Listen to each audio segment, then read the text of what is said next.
ईर्ष्या। सविता को हुआ अपनी गलती का एहसास। हाय राम, ये पैरों में ना जाने इतना दर्द क्यों हो रहा है। अब तो दवा भी असर नहीं करती। अपने पैरों को मसलते हुए शकुंतला जी दर्द से करहा रही थीं।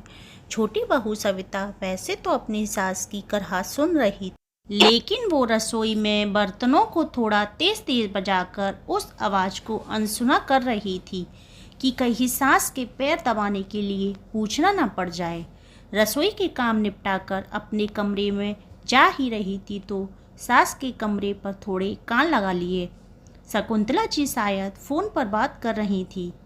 बड़ी बहू, अब तेरी माँ की तबीयत कैसी है? कब आ रही है तू वापस?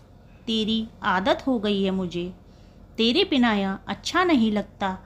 सास की बातें सुनकर बाहर खड़ी सविता के तन बदन में ईर्ष्या से आग लग गई। इस परिवार का कितना भी कर दो, गुण तो सब जेठानी जी के ही गाएंगे। पता नहीं क्या काला जादू कर रखा है जेठानी जी ने सब पर। कमरे में जाकर भी गुस्से से मुंह फूला हुआ था। मोबाइल चलाते हुए उसके पति प्रदीप ने तिरछी निगाह डालते हुए पूछा, क्या हुआ? इतने गुस्से में क्यों हो? मुझसे क्या पूछ रहे हो? जैसे आपको पता ही नहीं, इस घर में तो मेरी कोई कदर ही नहीं है। जिसे देखो सगुन बहू, सगुन भाभी। तुम भी तो आज हलवा खाते हुए कह रहे थे कि सगुन भाभी हलवा बहुत अच्छा बनाती हैं। ओहो, तो ये बात है। मैडम को ईर्ष्या हो रही है। चुप रहिए आप। मैं भला उनसे ईर्ष्या क्यों करूं? उनमें ऐसा क्या है?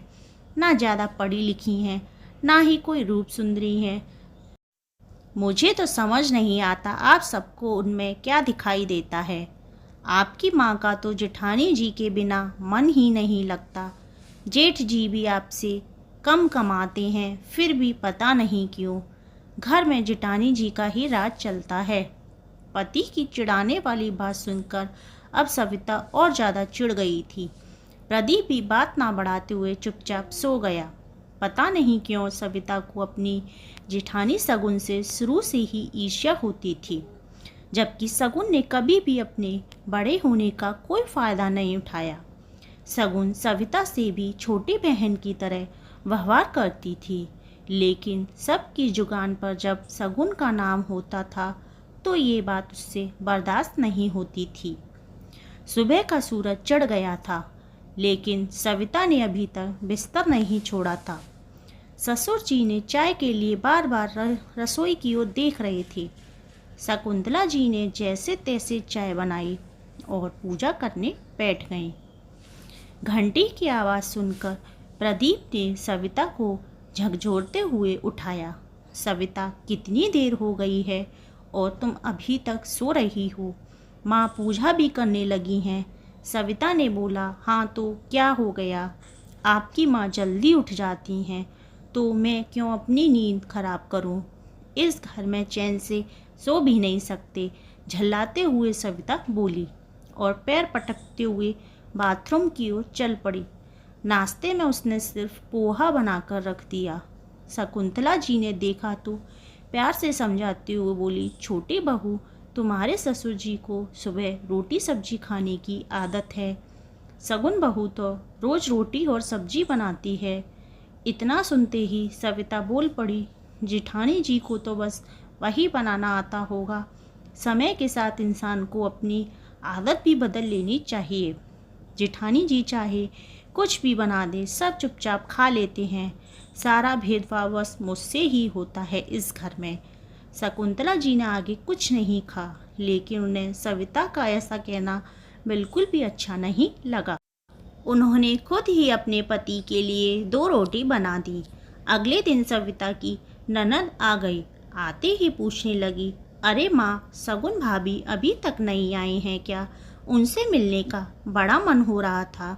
नहीं बेटा, बड़ी बहू की माँ की तबीयत खराब है। कह रही थी जैसे ही थोड़ी ठीक होंगी मैं आ जाऊंगी। वैसे भी उसे 2 साल हो गए थे मायके गए, थोड़े दिन रह आएगी। हाँ माँ, वैसे भी बड़ी भाभी तो कहीं जाती भी नहीं है।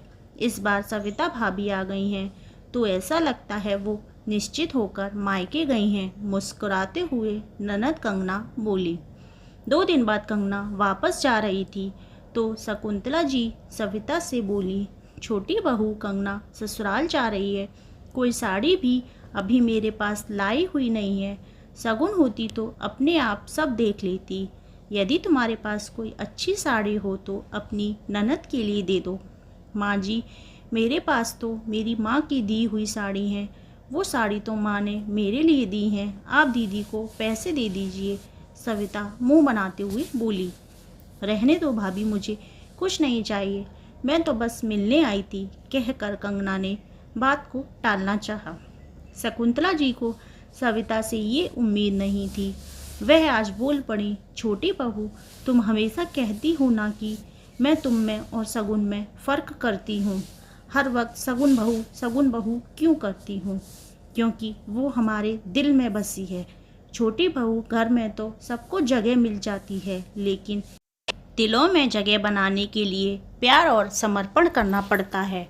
तुम सिर्फ 4 दिन में ही हमें बनाकर खिलाने में परेशान हो गई, जबकि बड़ी बहू इतने सालों से सारा घर संभाल रही है। पता है, कुछ साल पहले जब हमने मंगला की शादी तय की थी तो हमारे पास उसकी शादी में लगाने को कुछ भी नहीं था। कारोबार में बड़ा घाटा लग गया था। तुम्हारे ससुर जी बहुत चिंता करते थे कि कैसे बेटी का ब्याह करेंगे। उस वक्त शगुन बहू ने अपने सारे गहने लाकर तुम्हारे ससुर जी के हाथों में रख दिए थे और कसम देते हुए कहा कि पिताजी, आप चिंता मत करिए, इनसे जितना बन पड़े मंगला की शादी में लगा दीजिए। छोटी बहू, गहने तो थोड़े बहुत दोबारा बन गए, लेकिन आज तक उसने कभी अपने गहनों का जिक्र तक नहीं किया। प्रदीप को जब अपना अलग कारोबार जमाना था तो उसके पास पैसे कम पड़ रहे थे। उस समय भी शगुन बहू ने चुपचाप अपने कंगन निकालकर प्रदीप को पकड़ा दिए। यह बात भी जब प्रदीप का काम चल पड़ा तो प्रदीप ने हमें बताई थी। मैं ये नहीं कह रही कि तुम उससे अपनी बराबरी करो, लेकिन बहू, परिवार में सब एक दूसरे के पूरक होते हैं, एक दूसरे का मान सम्मान करते हैं, तभी एक परिवार खुशहाल परिवार होता है। नहीं तो परिवार को बिखरने से कोई नहीं रोक सकता। यह सब सुनकर सविता की नज़रें झुक गईं। उसके पास बोलने को शब्द नहीं थे। सविता के दिल से शगुन के प्रति ईर्ष्या खत्म हो गई। अगले दिन शगुन मायके से वापस आ चुकी थी। उसे देखकर सबके चेहरे पर खुशी आ गई। आज सविता के चेहरे पर भी अपनी जेठानी के लिए ईर्ष्या नहीं, सम्मान नज़र आ रहा था। दोस्तों, कैसी लगी आपको कहानी? कमेंट में ज़रूर बताइएगा। Thank you.